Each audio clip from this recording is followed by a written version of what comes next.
Hello ji, welcome back everybody to my YouTube channel from Pakistan.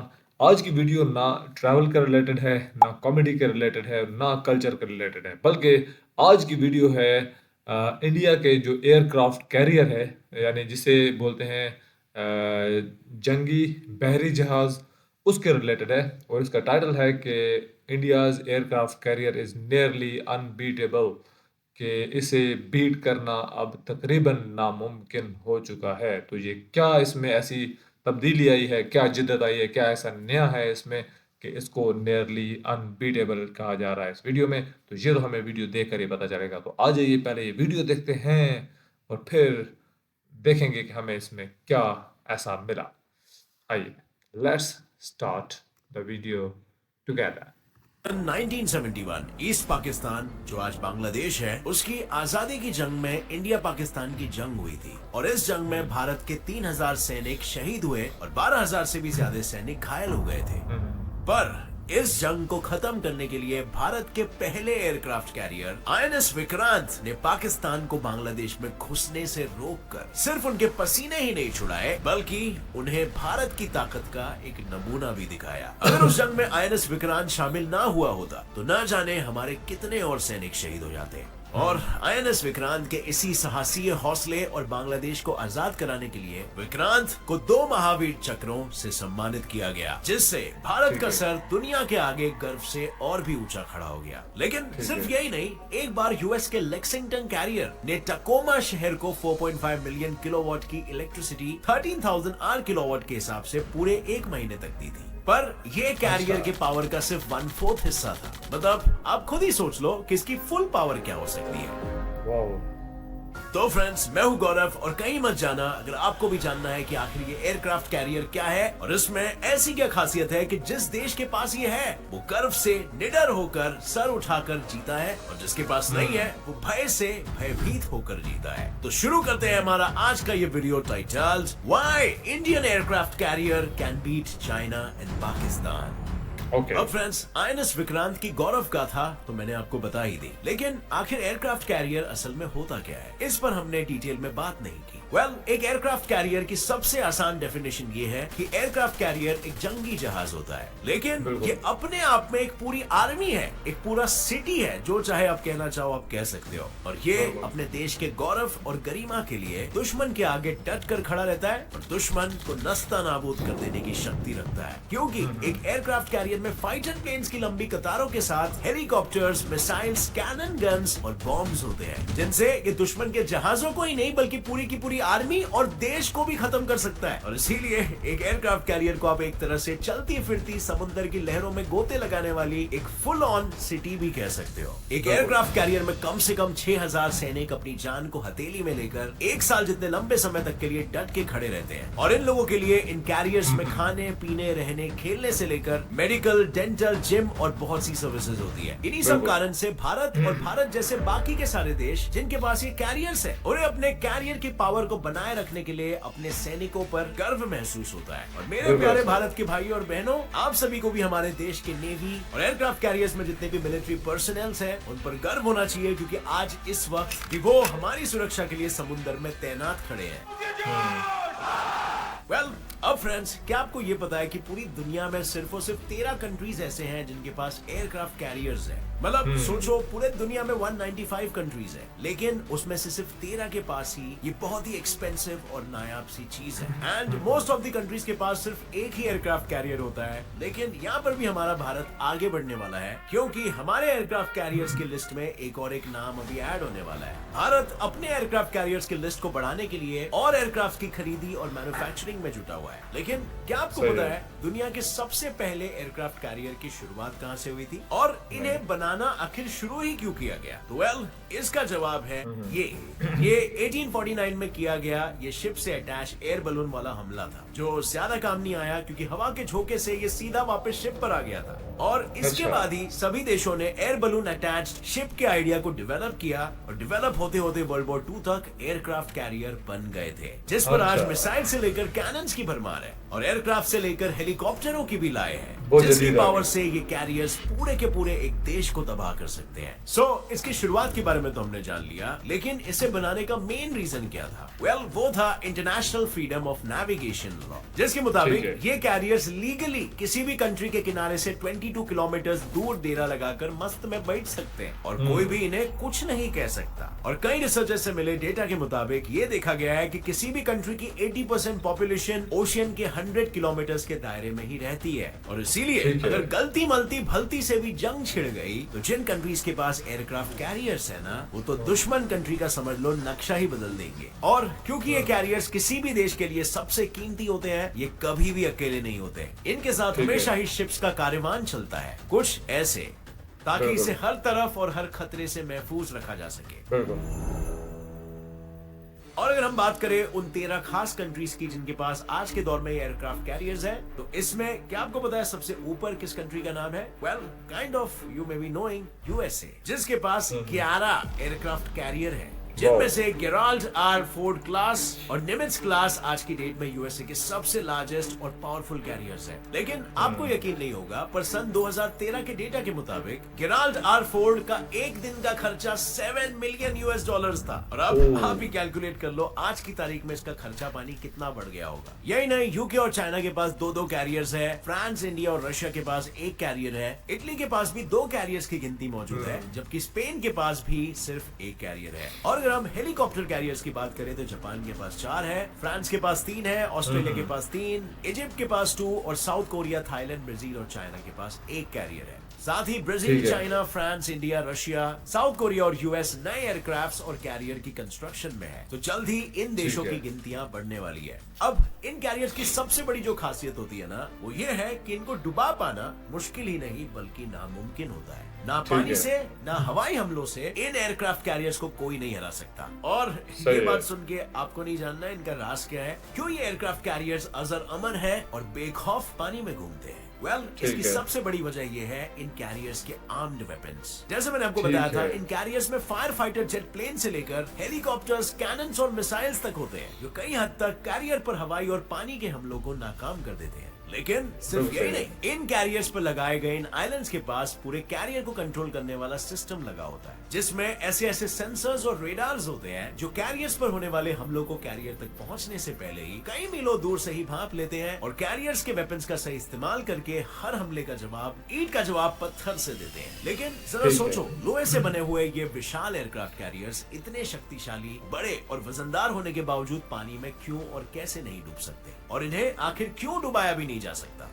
इसका जवाब है कंपार्टमेंटलाइजेशन, जिसका कॉन्सेप्ट चाइना ने पुराने जमाने में दुनिया भर में पॉपुलराइज किया था। इस कंपार्टमेंटलाइजेशन से कैरियर के हर हिस्से को कंपार्टमेंट्स की तरह बनाया जाता है। मतलब अगर कहीं पर भी किसी कंपार्टमेंट या डेक में आग लगी तो वो उसी तक रह जाएगी और बाकी के सारे कंपार्टमेंट्स को आंच भी नहीं आएगी। और आग ही नहीं बल्कि सेम फ्लड, टाइफून और तूफानों के समय भी होता है, जहाँ पानी एक कंपार्टमेंट से दूसरे कंपार्टमेंट में नहीं घुस पाती। इसी के साथ कैरियर्स के डेक की ऊंचाई 60 फीट होती है, जो समुद्र के सबसे बुरे स्टेट वाली स्टेट 9 की लहरें जो सिर्फ 46 फीट ऊंचाई उठ पाती है, फिर भी वो डेक तक नहीं पहुंच पाएगी। इतना ही नहीं, कैरियर के आइलैंड में लगे वेदर सैटेलाइट्स कैरियर को मौसम के पल पल की खबर देते रहते हैं। तो अगर इन्हें किसी भी तरह का समुद्री तूफान का अंदेशा होगा तो ये बिना नेचर की परीक्षा लिए तुरंत ही सबसे पहले प्लेन्स को ऊपर वाले डेक से हैंगर डेक में पहुंचा देते हैं और पानी के कैरियर में घुसने वाले हर रास्ते और दरवाजे को बंद कर देते हैं। साथ ही इन 200 से 300 मीटर की लंबाई और दसों हजारों टन वाले कैरियर में ऐसे प्रोपेलर्स लगे होते हैं जो टर्बाइन इंजन से चलते हैं,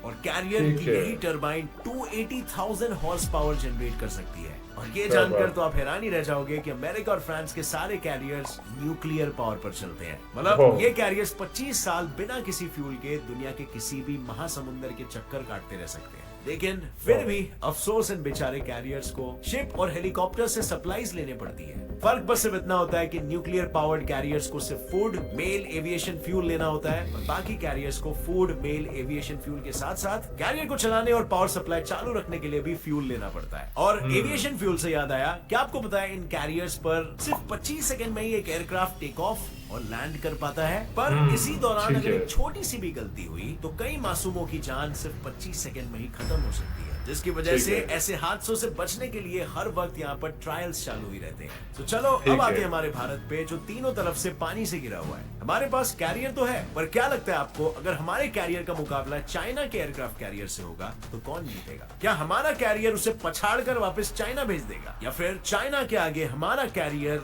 नस्तानाबूद हो जाएगा? इस चीज का बेहतर अनुमान लगाने के लिए हमें जानना होगा कि इंडिया और चाइना के एयरक्राफ्ट कैरियर की हिस्ट्री ज्योग्राफी क्या है। तो सबसे ठीक पहले है। बात करते हैं इंडिया के एयरक्राफ्ट कैरियर की, जिसका नाम है आईएनएस विक्रमादित्य, जिसे इंडिया ने 2.35 बिलियन डॉलर्स में रशिया से 2004 में खरीदा था, और जिसे अच्छा। इंडिया की जरूरत के हिसाब से मॉडिफाई करके नेवी में 14 जनवरी 2014 को ऐड कर लिया गया था। इंडिया के अच्छा। पास इसके पहले भी आईएनएस विक्रांत कैरियर था, जो कई सालों की सर्विस के बाद इंडियन नेवी से रिटायर कर दिया गया। और वहीं पर दूसरी तरफ चाइना का लियोनिंग कैरियर असल ठीक में है। पहले एक चाइनीज बिजनेसमैन ने सन 1998 में यूक्रेन से खरीदा था, ताकि वो अच्छा। इसमें पानी में तैरता एक फ्लोटिंग कैसीनो बना सके। लेकिन फिर जल्दी ये खबर आई कि ये कैरियर चाइना के पीपल्स लिबरेशन आर्मी नेवी ने खरीद लिया है, और इसमें चेंजेस करके 2012 में इसे अपनी नेवी में शामिल कर लिया गया। इसके अलावा भी चाइना के पास एक एयरक्राफ्ट कैरियर है जिसका नाम है शैनडोंग कैरियर, और जल्द ही चाइना अपना तीसरा सेल्फ मैन्युफैक्चर्ड कैरियर भी लॉन्च करने वाला है। पर ठीक भले है। ही इंडिया के पास चाइना से कम एयरक्राफ्ट कैरियर्स क्यों ना हो, इंडिया चाइना से हार नहीं मानेगा। और इसी बात को साबित करने के लिए आज हम इंडिया वर्सेस चाइना के एयरक्राफ्ट के पावर और फीचर्स का कंपैरिजन करेंगे। सही है। ये चेक करने के लिए कि कहीं चाइना के प्रोडक्ट की तरह चाइना का कैरियर भी धोखा तो नहीं देगा, और क्या इंडिया चाइना के कैरियर को बराबरी का टक्कर दे पाएगा। So let's get right into it. India और देखते हैं चाइना जी, के जिन comparison। दो एयरक्राफ्ट कैरियर की टक्कर आज हम करवाने वाले हैं, उनका नाम है आईएनएस विक्रमादित्य और लियाओनिंग। और इन दोनों ठीक है। कैरियर्स की लंबाई में सिर्फ 20 मीटर का फर्क है। जहां इंडियन कैरियर की लंबाई 284 मीटर्स है, वहीं चाइनीज कैरियर की लंबाई 304 मीटर है। और अगर हम तकरीबन। इसकी चौड़ाई की बात करें तो विक्रमादित्य 61 मीटर है और लियोन विंग 75 मीटर चौड़ा है। इन दोनों की ठीक है। गहराई 10.2 मीटर्स है, लेकिन इनकी सिमिलैरिटी यहीं पर खत्म नहीं होती। इन दोनों के पास 8 टर्बो प्रेशर बॉयलर और 4 शाफ्ट्स हैं, लेकिन इंडिया ठीक के है। पास इसके साथ ही 4 गेट स्टीम टर्बाइंस भी है, यानी पावर सही है। जनरेशन के मामले में हम आगे हैं। और अगर स्पीड देखी जाए तो स्पीड के मामले में जहां इंडियन कैरियर की स्पीड 56 किलोमीटर पर आवर है, वहीं है। लियाओनिंग की स्पीड 59 किलोमीटर पर आवर, यानी 3 किलोमीटर पर आवर ज्यादा है। अब ठीक इस है। स्पीड की रेस में भले ही चाइना का नंबर आगे हो, लेकिन अगर हम कैरियर्स के रेंज की बात करें तो इंडिया के कैरियर की रेंज 25,000 किलोमीटर है, और वहीं ठीक पर है। लियाओनिंग की रेंज सिर्फ और सिर्फ 7,130 किलोमीटर। बहुत बड़ा यही फर्क। नहीं, इन दोनों ही एयरक्राफ्ट कैरियर्स का एंड्योरेंस 45 डेज है, यानी 45 डेज के लिए अगर ये अपने देश से कम्युनिकेट नहीं करे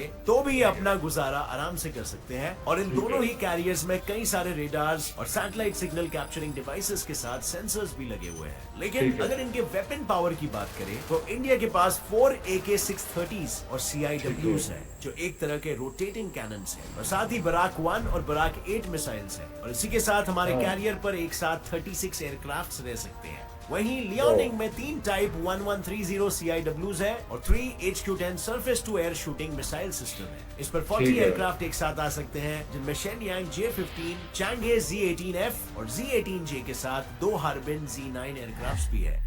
अब ठीक होगा। जब मैंने आपको ये सारी लिस्ट बताई दी है तो ये कहना मुश्किल नहीं होगा, बहुत सी चीजों में मेड इन चाइना ने बाजी मार ली है, लेकिन वहीं हमारे कैरियर्स ने उसे बराबरी की टक्कर भी दी है। और इसीलिए अगर कभी इन दोनों कैरियर्स के बीच युद्ध हुआ तो ये दोनों ही कैरियर्स एक दूसरे को टक्कर का मुकाबला देंगे। ये तो बात हो गई हमारे एक दुश्मन की, पर क्या आपको पता है हमारे दूसरे दुश्मन देश पाकिस्तान के पास आज तक एक भी एयरक्राफ्ट कैरियर नहीं रहा है, और ना ही आने वाले फ्यूचर में ऐसा होने की कोई उम्मीद है। लेकिन अगर कभी जरूरत पड़े तो पाकिस्तान ने भी अपने मिसाइल्स का कोटा पूरा भर रखा है, जिसमें CM-4000 AKG एंड बाबर 2 जैसे मिसाइलें हैं जो खतरनाक हमला कर सकती है। इसके साथ ही पाकिस्तान अपने बाकी के मिसाइल्स की जानकारी छुपा कर रख रहा है, ताकि जंग में वो अपने दुश्मनों को हैरान करके उन पर घातक हमला कर सके और दुश्मन देश को बचने का कोई मौका ना मिले। सो फ्रेंड्स, कैसा लगा आपको आज हमारे एयरक्राफ्ट कैरियर के बारे में जानकर?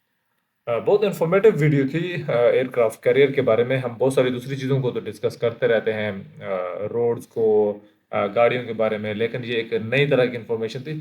बाकी इन सारी चीज़ों को छोड़ के कि किस मुल्क का किससे मुकाबला होगा और कौन जीतेगा, तो ये तो वक्त आता है तो पता चलता है। कई दफ़ा चंद मोमेंट्स में क्या से क्या बन जाता है। लेकिन इसको छोड़ के जस्ट एयरक्राफ्ट की बात कर दीजिए की जाए तो भी वो काफ़ी हमारे लिए इंफॉर्मेटिव और हैरानकुन थी कि कैसे इस समुद्री ज़िंदगी यानी एक एक साल तक ये जो होते हैं नेवी वाले, वहाँ से घर से दूर रहते हैं, सी सिकनेस होती है, सारा कुछ होती है, लेकिन वो उसके लिए ट्रेंड हो चुके होते हैं। फिर उसके अंदर वो एक पूरी दुनिया होती है, समझ लें कि अगर वहाँ पे 2000 बंदा है, 4000 बंदा है, समझ लें कि एक छोटा सा मोहल्ला है, और उस मोहल्ले से बाहर कोई नहीं जाएगा, लेकिन वहाँ पे उनको खाना मिल रहा है, सारी एक्टिविटी है, डिसिप्लिन है, वहाँ पे उनका खेल कूद गपशप, उनकी वहाँ पे वर्कशॉप्स होती हैं। तो ये सारा कुछ उसके अंदर चल रहा होता है। और देखें, एक जंग नहीं हुई और अगले 30 सालों तक जंग नहीं हुई, तो लेकिन उनकी ज़िंदगी वो गुजर रही है उधर ही, कि वो हर वक्त वो अलर्ट है कि किसी भी तरह के काम के लिए। कई बंदों की ज़िंदगी शुरू होती होगी और वहीं पे गुजारते गुजारते कोई जंग भी नहीं हुई, कुछ भी नहीं हुआ, और वहीं पे वो रिटायर होके चले गए। तो एक तरह से एक वो एक लाइफस्टाइल है वहाँ पे, जो उनको वहाँ पे गुजारना है। तो फिर जो इंफॉर्मेशन थी एयरक्राफ्ट के, ये जो है जहाज़ है, एयरक्राफ्ट कैरियर जो है, उसकी अपनी बड़ी हैरानकुन मालूमात हैं कि कैसे उसकी, मुझे लगता था कि इसकी स्पीड कम होगी, लेकिन ये तकरीबन 60 किलोमीटर पर आवर से ये स्पीड से जा भी सकता है, जो अच्छी खासी स्पीड होती है समंदर में। दूसरा, कितना ये प्रूफ होता है उन सारी चीज़ों से कि ना इस पे ये मतलब रडार सिस्टम इसका इतना अच्छा होता है, सेंसर्स होते हैं, हर वक्त तरह तरह की यहाँ पे वेपन्स इसको बचाने के लिए, खुद को बचाने के लिए मौजूद है। और देन बहुत बड़ी बात कि ये एनर्जी प्रोवाइड कर सकता है अगर कहीं पे कोई इमरजेंसी सिचुएशन हो जाती है। तो बहुत अमेजिंग किस्म की वीडियो, सारी चीज़ें आपने पहले सुन ली हैं। तो आपको वीडियो कैसी लगी, आप भी अपनी राय दे दीजिएगा। अगर आपको ऐसी वीडियो पसंद आती है तो आप मुझे बता सकते हैं कि हमें मज़ा आया, मज़ीद भी ऐसी वीडियोज़ हम देखेंगे। मिलते हैं नेक्स्ट अच्छी सी वीडियो में, तब तक के लिए आपसे इजाज़त चाहता हूँ। Bye bye.